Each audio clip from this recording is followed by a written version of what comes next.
বিরোধী দল যোগ না দেয়ায় অবশেষে ১২ সদস্য নিয়েই যাত্রা শুরু করেছে জাতীয় সংসদের সংবিধান সংশোধন কমিটি। দুপুরে সংসদ ভবনের ক্যাবিনেট কক্ষে কমিটির প্রথম বৈঠক অনুষ্ঠিত হবে। বৈঠকে সভাপতিত্ব করবেন কমিটির সভাপতি এবং কক্সবাজার ১ আসনের সংসদ সদস্য স্বরাষ্ট্রমন্ত্রী সালাউদ্দিন আহমদ। সংসদ সচিবালয় জানিয়েছে, প্রথম বৈঠকে মূলত কমিটির সদস্যদের পরিচিতি এবং পরবর্তী আলোচ্য বিষয় ঠিক করা হতে পারে।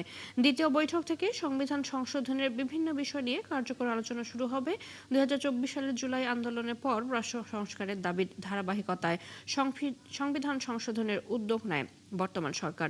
এর আগে ১৩ জুলাই জাতীয় ঐকমত্যের ভিত্তিতে জাতীয় সংসদে সংবিধান সংশোধন কমিটি গঠন করা হয়। তবে বিরোধী দল শুরু থেকেই সংবিধান সংশোধনের পরিবর্তে সংবিধান সংস্কারের দাবি জানিয়ে আসছিল।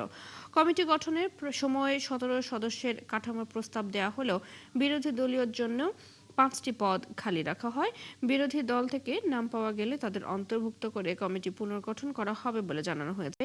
নির্ধারিত সময়ের মধ্যে বিরোধী দল কোনো সদস্যের নাম নেওয়া দেয়ায় ১২ সদস্যের কমিটি প্রথম বৈঠকে অংশ নিচ্ছে।